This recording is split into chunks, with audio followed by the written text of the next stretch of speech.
Assalamualaikum warahmatullahi wabarakatuh. Waalaikumsalam warahmatullahi wabarakatuh.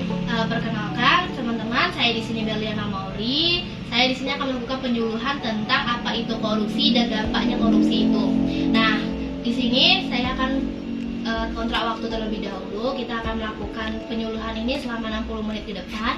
Kemungkinan nanti ada sesi tanya jawab dan saya akan menjawab pertanyaan tersebut. Nah, sebelum memulainya, saya akan bagikan terlebih dahulu pamfletnya. Di sini ada materi-materi yang akan saya bawakan. Ibu boleh pegang. Nah, di situ ada materi-materi. Nanti kalau ada ingin yang bertanya atau kurang memahami, setelah saya menjelaskan boleh bertanya ya Ibu ya. Baiklah, saya akan jelaskan terlebih dahulu materi yang akan saya bawa, yaitu kita bahas dulu korupsi. Di sini ada yang tahu apa itu korupsi? Saya jelaskan ya terlebih dahulu. Itu dalam kamus besar, korupsi artinya penyelewengan atau penyalahgunaan uang negara. Nah, di sini juga ada korupsi itu diturunkan dari kata korup yang artinya busuk, rusak, nah atau suka memakai barang orang lain. Dan juga selain itu kata koruptif yang dimaknai bersifat korupsi, yaitu perlakuan atau koruptor. Selanjutnya kita akan bahas tentang ciri-ciri ciri-ciri korupsi ya. Di sini korupsi itu suatu pengkhianatan terhadap kepercayaan. Seseorang diberikan amanah seperti seseorang pemimpin yang menyalahgunakan wewenang untuk kepentingan pribadi, golongan atau kelompoknya. Yang kedua itu ada penipuan terhadap badan pemerintah, lembaga, swasta atau masyarakat umum. Biasanya itu usaha untuk memperoleh keuntungan dengan mengatasnamakan suatu lembaga tertentu, seperti pemimpin memberikan hadiah kepada undian di suatu perusahaan sedangkan undian tersebut tidak ada. Nah, ketiga itu ada dengan sengaja melalaikan kepentingan umum untuk kepentingan khusus. Contohnya itu mengalihkan anggaran keuangan semestinya untuk kegiatan sosial, tapi digunakan untuk kegiatan kampanye politik. Yang keempat itu dilakukan dengan rahasia kecuali dalam keadaan di mana orang-orang berkuasa atau bawahannya menganggap tidak perlu. Nah, korupsi ini biasanya dilakukan secara tersembunyi untuk menghilangkan jejak menyimpang atau yang dilakukan. Yang kelima, melibatkan lebih dari satu orang pihak. Nah, beberapa jenis korupsi ini biasanya melibatkan si penerima dan si pemberi. Nah, keenam, adanya kewajiban keuntungan bersama dan dalam membagi uang atau orang yang lainnya. Nah, seperti pemberian penerimaan suap pada dasarnya bertujuan untuk mengambil keuntungan bersama. Ketujuh, terpusatnya kegiatan korupsi pada kegiatan mereka yang menghendaki keputusan yang pasti dan mereka dapat mempengaruhinya, seperti pemberian suap. Pada kasus ini melibatkan petinggi Mahkamah Konstitusi dan bertujuan untuk mengaruhi keputusannya. Nah, yang kedelapan itu adanya usaha untuk menutupi perbuatan korup dalam bentuk pengesahan umum.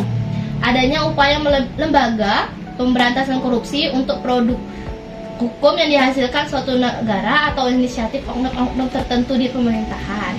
Nah, sekarang kita akan bahas tentang dampak dari korupsi.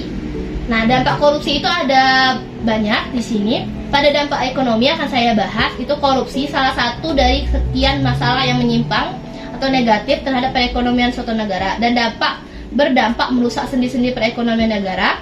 Korupsi memperlemah investasi dan pertumbuhan ekonomi. Nah, kita akan bahas tentang penghambatan investasi dan pertumbuhan ekonomi di sini.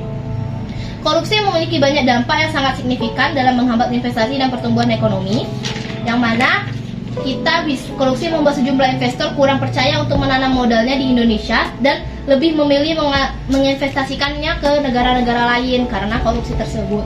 Terus korupsi dapat menyebabkan investasi dari negara yang berkurang. Investor luar negeri ingin berinvestasi pada negara yang bebas korupsi. Sedangkan kalau kita memiliki korupsi di suatu negara, maka investor kurang minat untuk berinvestasi. Melemahkan kapasitas dan kemampuan pemerintah dalam program pembangunan yang meningkat perekonomian. Nah, pada ini memberikan korupsi rendah, layanan publik cenderung lebih baik dan murah. Nah, faktanya bahwa korupsi juga menyebabkan kurang baik pada hubungan internasional antar negara. Hal ini disebabkan negara korup akan merugikan negara itu sendiri. Yang ketiga itu meningkat utang negara. Kondisi perekonomian global yang mengalami resesi melanda semua negara termasuk Indonesia.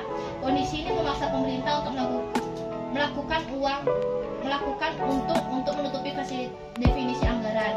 Nah, korupsi makin mempererat kondisi keuangan dengan cara melibatkan kehutangan. Nah, terus 4, adanya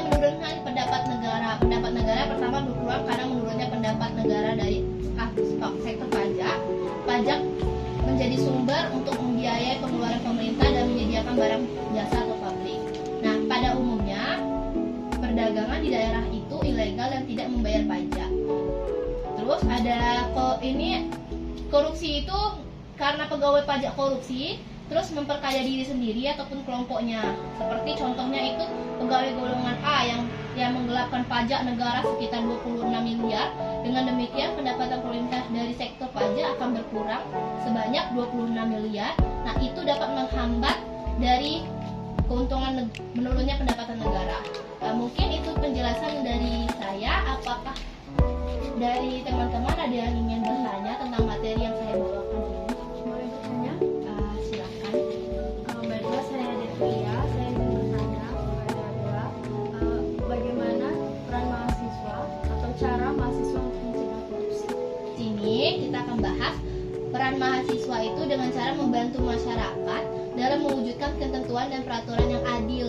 Nah, yang di sini berpihak pada masyarakat yang memiliki peraturan yang tidak adil itu, seperti meminta kepada petinggi rakyat untuk layanan peraturan yang adil berdampak ya untuk masyarakat sendiri.